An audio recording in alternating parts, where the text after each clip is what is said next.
How to conquer your fear of public speaking once and for all. Did you know that Warren Buffett, aka one of the world's wealthiest people, had public speaking anxiety? And you know what? He found a way to conquer that fear.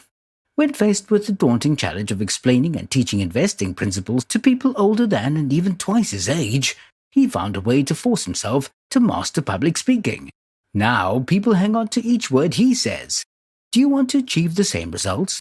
Stay tuned for the advice that may change how you give out speeches.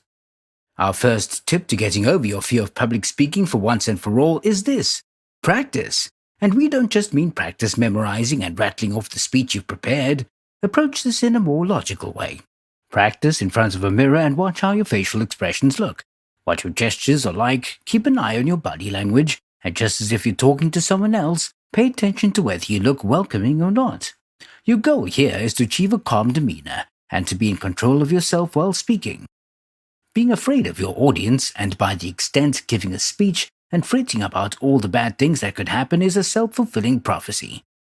To break the cycle, practice to get all that nervous energy out before you have to do the actual speaking to a live audience. Speaking of, speaking, to master the art of powerful storytelling and to gauge what your flaw may be, try to record yourself speaking on your phone or on a camera. We're talking from start to finish.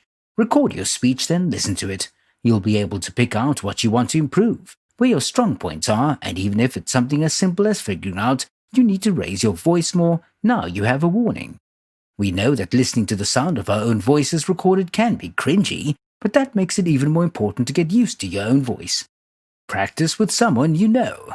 This technically falls under the category of practice, but here's the difference. When you practice on someone else, whether that be your friend, a member of your family, or even your dog, if you want to feel extra positive about your confidence, we recommend practicing your speech on your dog.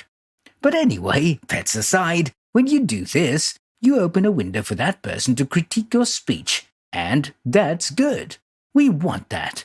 We want not to be caught off guard during the actual things. And if you do get caught off guard, this exercise helps you think on your feet. The feedback you get will give you experience and encourage that person to ask you questions about your speech, because it's likely that your audience will have similar or the same questions. And here's an additional tip.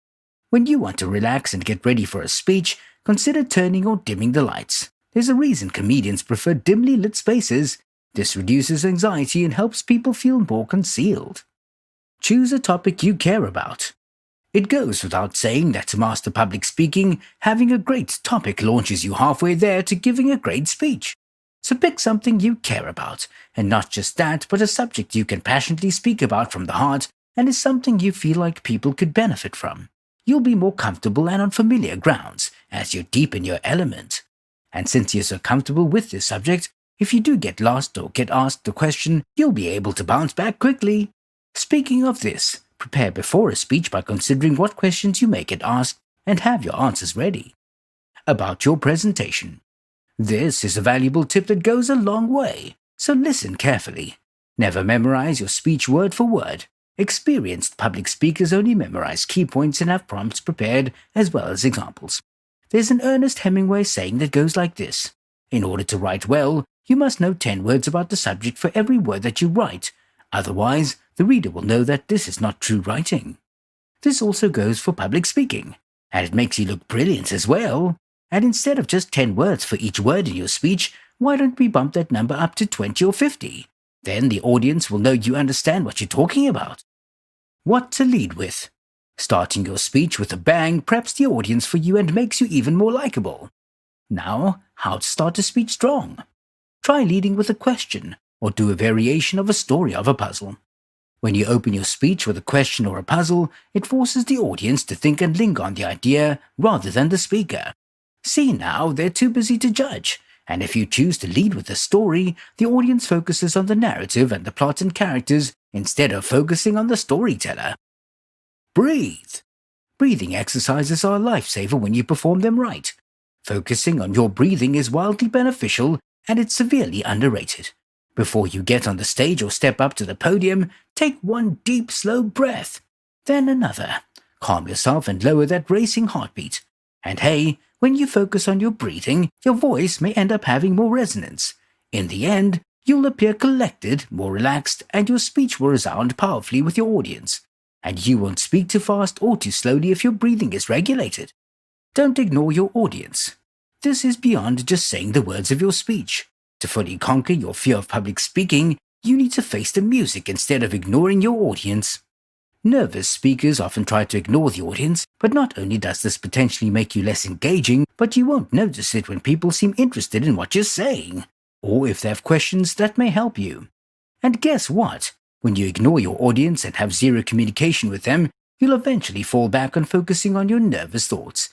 And we all know that if you're a nervous speaker, your thoughts can turn very negative and fearful. You never know. Looking into the eyes of someone interested in what you're saying can transform your energy and make your nerves go away. Make eye contact. This goes beyond ignoring the audience. At this point, you're trying to engage them, but you may be going at it the wrong way. One of the most common and biggest mistakes public speakers can make is speaking to the audience as a group, as just a mass. They look over the room, skim over everyone at once, and don't connect with a single soul. When you give a speech, you're supposed to connect with each person as an individual. So speak to them as individuals. This is where the eye contact part comes in. Plan it ahead like this.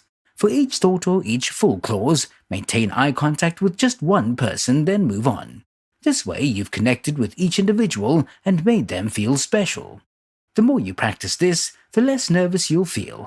And if you want to lessen your fear or nervousness, try to look for the people at the far ends of the room. Those people probably feel like they're standing on the outskirts.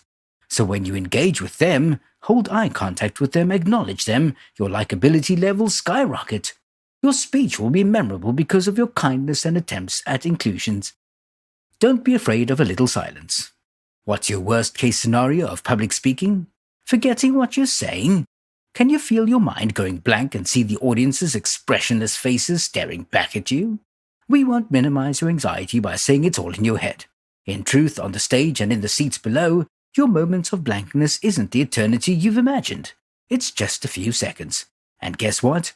The audience probably doesn't mind. Just take a few deep breaths. You've got this. Don't try to calm down. Yes, we just said to try not to calm down. This method was tested by a Harvard professor, Alison Wood Brooks, if anyone's curious. The subjects of this method were asked to give a public speech, and when told they would be evaluated by a committee and filmed by videotape, of course, people grew nervous. When asked about their strategies, over 90% said their best strategy was to calm down.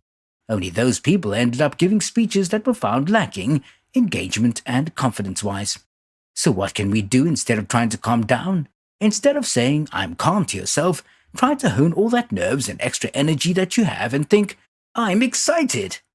Anxiety is already a consuming emotion, and telling yourself that you're calm may make you feel under pressure. So channel those intense emotions and convert them into another similar strong emotion, like excitement. And now, you're ready for your public speech. How to conquer your